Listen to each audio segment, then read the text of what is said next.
अस्सलाम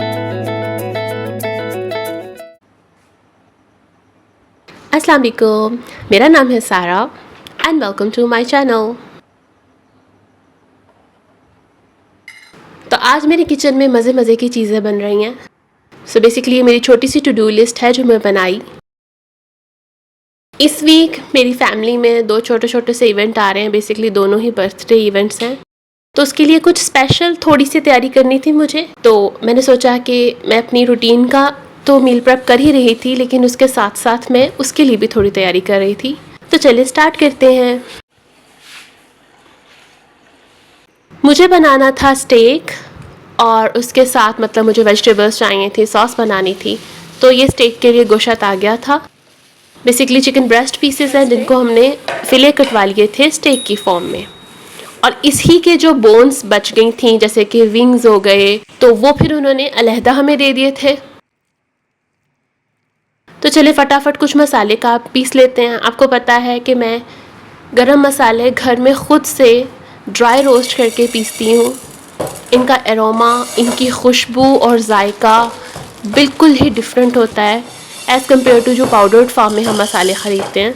मैंने सब यूज़ किए हैं, लेकिन जो घर में पीसने वाले मसाले हैं इनका जायका ही डिफरेंट है। तो अब मैं ये घर में ही पीसती हूँ।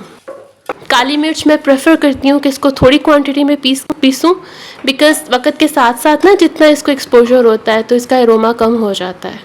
तो थोड़ा पीसती हूँ, जल्दी कंज्यूम हो जाता है, और फिर ये कि दोबारा पीस लेती हूँ। अच्छा, एक बात मैं मेंशन करना भूल गई कि जो स्टेक के फिले थे ना, मैंने उनको वॉश करके किसी छाननी में रख दिए थे ताकि उनका सारा एक्स्ट्रा पानी ना स्ट्रेन हो जाए और बिल्कुल वो मीट ड्राई हो जाए। तो फिर मैंने इसको मैरिनेट करना था।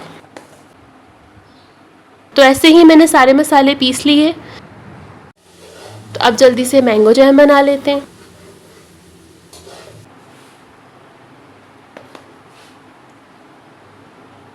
ये मैंगोज़ लिए। मैंगोज़ में बेसिकली आपको वो वाले मैंगोज़ चाहिए जिनके अंदर ना पल्प ज़्यादा हो, बिकॉज़ मैंने जैम बनाना है और मैं इसकी प्यूरी कर लूँगी। तो ऑब्वियसली जिन मैंगोज़ में पल्प ज़्यादा होगा तो ये कि वो आपको फिर ज़्यादा एफ़र्ट नहीं पुट करनी पड़ेगी। सो ये 2 लार्ज मैंगोज़ मैंने लिए।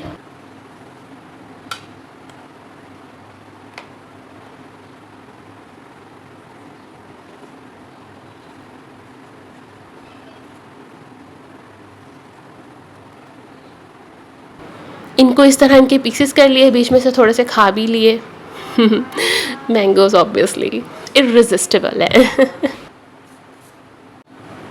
तो चलिए जैम बनाना स्टार्ट करते हैं। यहाँ मैंने चीनी ली है 1 कप, उसमें आधा कप पानी डाला और इसको पका लिया।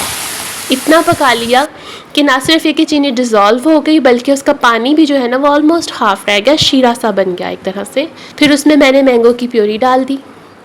अच्छा, ये थोड़ी सी प्योरी रख ली थी मैंने, वो मैं आपको आगे बताऊंगी। मैंने दरअसल मैंगो केक भी बना रही हूँ मैं, तो फिर वो प्योरी मुझे उसके लिए चाहिए थी। तो बस जब यहाँ पर मुझे थिकनेस अच्छी लगनी शुरू हुई तो मैंने उसके अंदर पहले हाफ़ लेमन स्क्वीज़ किया, लेकिन वो हाफ़ लेमन काफ़ी नहीं था। फिर मैंने एक पूरा लेमन स्क्वीज़ कर दिया। बेसिकली बड़े साइज़ का लेमन था, तो आप समझ लें 1 से 2 टीस्पून के करीब मैंने इसमें लेमन जूस डाला है। अब ये देखें आप, ये जैम तैयार है। तकरीबन इसको पकते पकते 20 से 25 मिनट लगे हल्की आंच पर। और ये देखें इस तरह थोड़ा सा रनी रखा है क्योंकि मुझे इसी तरह पसंद है। आप इसको और भी पका सकती थी, लेकिन ये कि मैं थोड़ा रनी जैम रखती हूँ, मुझे वो अच्छा लगता है, स्प्रेडेबल होता है और वो टेस्टी भी ज़्यादा हो। स्टेक के पीसेस अब मैं इसको तैयार कर लेती हूँ मैरिनेशन के लिए। इनका पानी अच्छी तरह से निचड़ गया था सारा। अब ये इसको मैं हैमर से थोड़ा सा ना इसकी रेशों को तोड़ लूँगी।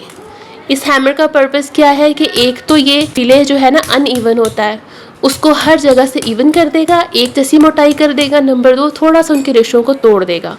इससे यह है कि हार्डली 2 मिनट में ये स्टेक जो थे ना, मतलब ईच साइड मैंने इसको 1.5 से 2 मिनट कुक किया था और ये कि स्टेक डन था। अब आपको पता है यही मेरा काउंटर टॉप है, मैं इसी पर सारे काम करती हूँ।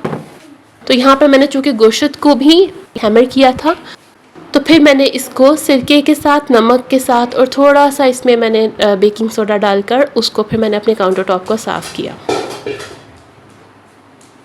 बेसिक मसाले हैं, कुछ एक्स्ट्राऑर्डिनरी चीज़ नहीं है, उन्हीं के साथ मैंने इनको स्टेक को मैरिनेट किया है। अगर तो आपने ये 1 दिन बाद ही पकाना है तो आप इसको नीचे फ्रिज में ही रख लें, मैंने इसको 1 दिन बाद ही पकाना था। और अगर आपने इसको ज़्यादा दिनों का मतलब रखना है तो आप इसको ऐसे फ्रीज़ भी कर सकती हैं।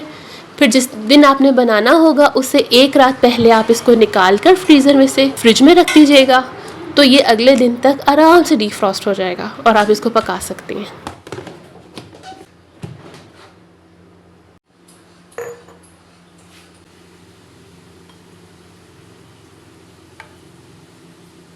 यहाँ जैम रेडी हो गया है, अच्छा ठंडा हो गया था। तो जैम की कंसिस्टेंसी आप देख सकती हैं कि वो इतना भी रनी नहीं है, जब ठंडा होता है तो थोड़ा सा और थिक हो जाता है। तो ये बहुत मज़े का जैम रेडी है।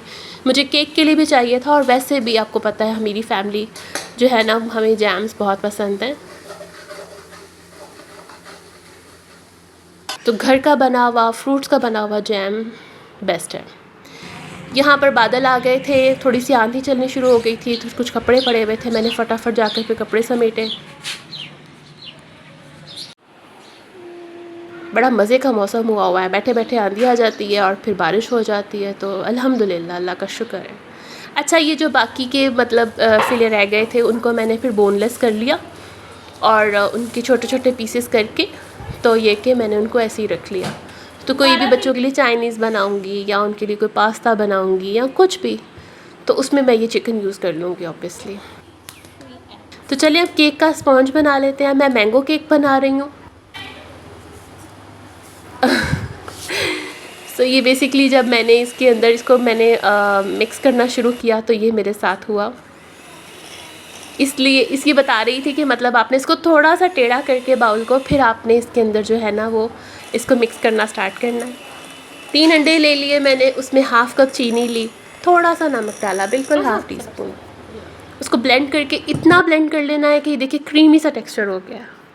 फिर उसके अंदर तकरीबन हाफ़ कप से ज़्यादा मैंगो प्योरी थी, वो डाल दी। और मैंने इस प्योरी को जब ब्लेंड किया था इसमें बिल्कुल पानी नहीं डाला था, तो जस्ट मैंगोज़ ही थे ये। और उसके बाद तकरीबन हाफ़ कप मैंने इसमें ऑयल भी डाल दिया है। मैं सारे इंग्रेडिएंट आपको ये सबटाइटल में डाल रही हूँ, आप यहाँ से उसको फॉलो कर सकती हैं। इसी तरह आप मैं मैदा और जो है बेकिंग पाउडर भी डाल दूँगी, छानते हुए डालूँगी। और बस इसको मिक्स आपने आराम आराम से करना है, कोई मतलब जल्दबाजी नहीं करनी है, वरना ये कि ये जितना भी हमने अंडे को फेंटा है, उसके अंदर हवा को पुश किया है ना, वो सारा डिफ्लेट हो जाएगा अगर आप जल्दबाजी करेंगी। आराम आराम से, मुझे तकरीबन 10 मिनट लग गए थे, मैदे को आराम आराम से मैं मिक्स कर रही थी। बस ये बैटर तैयार हो गया है। मेरे पास ये बैटर चूँकि छोटे केक का था, तो फिर मेरे पास ये छोटा सांचा मौजूद था जो कि एलुमिनियम का बना हुआ था, तो मैंने उसी में इसको बेक कर लिया, आराम से बेक हो गया। चलिए हम शामी कबाब बना लेते हैं। शामी कबाब मेरी रूटीन की है, आपको पता है मैं कोई ना कोई कबाब बनाकर फ्रिज में रखती हूँ, ताकि ये कि बच्चों को जब भी कुछ ज़रूरत हो, उनको सैंडविच बना कर देना हो, या वैसे ही एक कबाब फ्राई करके बंदा दे देता है। सो यहाँ मैंने बीफ ले लिया था, बीफ बोन वाला था, साथ में दाल ले ली, कुछ मसाले डाले, नथिंग फैंसी, कुछ स्पेशल नहीं डाला, कोई पैकेट का मसाला नहीं डाला। मैं घर के मसाले डालकर ही ऐसी चीज़ें बनाती हूँ, क्योंकि ये ना फिर बच्चों ने खाना होता है, इसमें ज़्यादा स्पाइस नहीं होती है, ज़्यादा मिर्च मसाले नहीं होते हैं, तो बच्चे मेरे आराम से फिर खा लेते हैं। यहाँ स्पॉन्ज रेडी हो गया था, तकरीबन 40 से 45 मिनट लगे इसको बेक होने में, और ये कि फिर ये मुकम्मल बन गया था। और मेरे पास वो मुझे टूथपिक नहीं मिल रही थी, तो मैंने छुरी ही से इसको चेक करने की कोशिश की और वो पूरी उस छुरी का निशान जो है ना वो नज़र आ गया। तो बस शामी कबाब भी डन हो गए थे। थोड़ा सा बैटर लूज़ सा था, तो फिर मैंने इसको फ्रिज में रख दिया कि मैं इसके कबाब बाद में बना लूँगी। आई होप आपको वीडियो अच्छी लगी होगी। मिलते हैं अपनी नेक्स्ट वीडियो में। टिल देन अल्लाह हाफिज़।